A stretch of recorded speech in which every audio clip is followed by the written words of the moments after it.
Hey everyone, how's it going? We're glad you're joining us from all around the world. If you're new here, welcome to the family. Don't forget to like and subscribe. Major updates? Washington has reportedly agreed to a deal under Houthi conditions, signaling a serious breakdown in U.S. Israel relations over the Yemen issue. Chinese intelligence revealed how Yemeni missiles are reaching Tel Aviv. Meanwhile, a British military alert reported a maritime incident 80 miles off the coast of Jebel Ali, UAE. Hamas declared Gaza fully under Palestinian control, and a new Palestinian ceasefire proposal is gaining momentum. In response, Tel Aviv is threatening France for recognizing a Palestinian state. Palestinian fighters are also building tunnels in preparation for the war Netanyahu promised. Trump, on his part, revealed he received a $400 million jet from Qatar as a gift, while the U.S. The U.S. is pressuring Zelensky to negotiate with Putin on Russian terms. There's a quiet war brewing, and Tel Aviv is still reeling from the shock of the U.S. making a deal with the Houthis. It's as if they can't believe America has left them to face Yemeni attacks alone. On the flip side, Netanyahu is threatening a painful retaliation against Yemen. According to Foreign Affairs magazine, Houthi attacks in the Red Sea have been effective and have triggered international pressure. Israeli Channel 12 expressed disappointment in the U.S., saying Tel Aviv now faces maritime threats alone and is also under an airspace blockade. Israeli media described the Houthis as the biggest winners in the recent deal with Washington.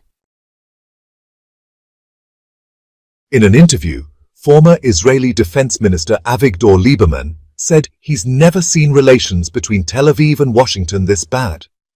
He accused the United States of cutting deals with Yemen and even negotiating with Iran, while abandoning Israel. In comments to Reuters, Houthi political figure Mohammed al-Bukaiti said there are no guarantees with Tel Aviv, and any aggression would be met with a response.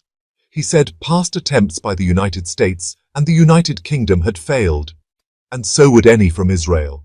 He added that Washington realizes it can't stop Yemen from supporting Gaza without compromising its own military posture. Israeli officials, meanwhile, are increasingly alarmed by the continuing missile strikes from Yemen.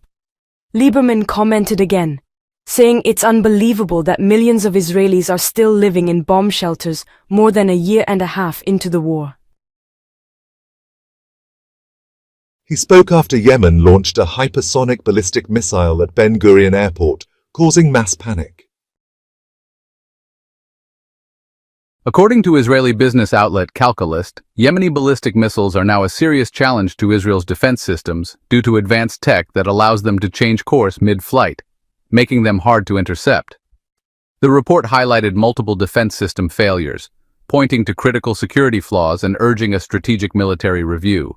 It warned that the Houthis could now leverage this advantage as political pressure on Israel. Separately, the UK Maritime Trade Operations Agency reported a maritime incident 80 nautical miles northwest of Jebel Ali, UAE. A ship said a small boat rammed it and tried to hit other ships nearby. Luckily, there were no injuries. Sources told the BBC that Western and Arab mediators recently offered generous incentives to the Houthis to stop supporting Gaza and to halt their attacks on Israel and its ships in the Red Sea and Bab el-Mandeb Strait. These offers included lifting the blockade on Yemen, signing a roadmap with Saudi Arabia to end the war, and improving the economy, including paying government employees. But the Houthis reportedly rejected all offers, saying their support for Gaza and the Palestinian cause is non-negotiable. They say their condition is clear: stop the aggression, lift the blockade, and withdraw from Gaza. Israeli Channel 12 also reported rising fears that the Houthis may try to impose an air blockade on Tel Aviv, especially after the Ben Gurion airport attack, which caused mass flight cancellations by Wizz Air and left thousands of tickets on hold. The missiles were reportedly accompanied by messages directed at airline companies, raising global concerns about the economic impact on Israel's tourism season. The channel urged diplomatic efforts to convince airlines like United and Lufthansa to resume Tel Aviv routes. Netanyahu, meanwhile, said there are no disagreements between him and Trump. He added that his Minister of Strategic Affairs visits the United States regularly and stressed that Israel doesn't need anyone's permission to strike the Houthis or operate in Gaza.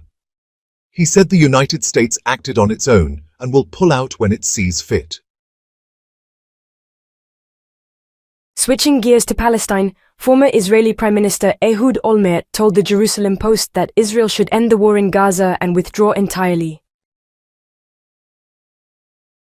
A Palestinian official stressed that Gaza is Palestinian territory and should be part of a future Palestinian state. He emphasized the need for a comprehensive political solution that ends the conflict and ensures a shared future for both sides. On the other side, a Palestinian faction announced, through one of its leaders, that it has put forward a proposal for a permanent ceasefire. The plan includes the withdrawal of Israeli forces from Gaza, handing over administration to an independent professional body, and a prisoner exchange deal with Tel Aviv. A senior figure in the group confirmed that direct and advanced negotiations are underway with the United States, covering issues such as de-escalation and aid. Meanwhile, Israel's Channel 12 reported that Netanyahu plans to hold a meeting to explore options for a truce or possibly a return to combat. He later stated that Tel Aviv would continue destroying Gaza's infrastructure, claiming that the residents would have nowhere to return to, and that the real issue is which countries might accept them. Israel's foreign minister also threatened unilateral action if France officially recognizes a Palestinian state, calling it a destructive move. On the ground, Israeli Channel Khan reported that Palestinian factions continue building new tunnels and repairing old ones, using them to launch guerrilla attacks against Israeli forces. From Gaza to the tense Israeli-Syrian front, Channel 13 cited sources saying that the body of the Israeli soldier Feldman was not buried in Yarmouk camp, as previously believed.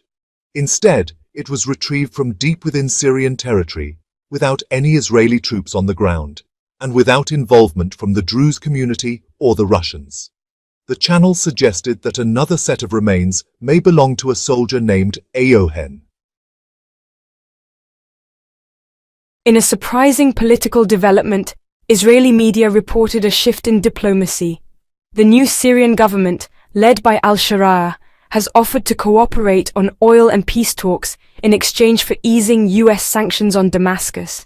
Now, to the behind the scenes of U.S.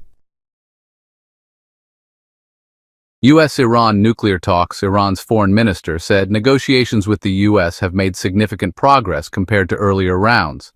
He said both sides now understand each other better and that talks are ongoing, with a new round possibly taking place next week. However, he made it clear that Iran's uranium enrichment program is not up for negotiation, though enrichment levels could be discussed. He added that lifting sanctions remains Iran's top priority and called on Washington to stop making contradictory statements that could harm the negotiation process. From Tehran to the Gulf's effort to win over Trump, ABC News reported that Qatar gifted Donald Trump an ultra-luxurious Boeing 8747 jet worth around $400 million, which is believed to be one of the most expensive gifts ever given by a foreign government to the U.S. Now let's look at the Russia-Ukraine conflict and what's happening behind the scenes. Zelensky is in a tight spot. On one hand, he doesn't want to negotiate with Putin because he knows it could mean giving up Ukrainian land. On the other hand, Trump is pressuring him to negotiate under Russian terms, warning that he'll lose U.S. support forever if he refuses. Trump stated that Zelensky should agree to meet Putin on Thursday for peace talks. He added that the upcoming meeting in Turkey would at least help determine whether a deal is even possible. Trump also said that if the talks fail, the U.S. and European leaders must adjust their strategy accordingly. On the battlefield, Russian forces launched a large-scale missile attack on Kyiv using multiple ballistic missiles. Politically, a joint EU-Ukraine statement announced a full and unconditional ceasefire starting Monday, May 2nd, lasting for at least 30 days.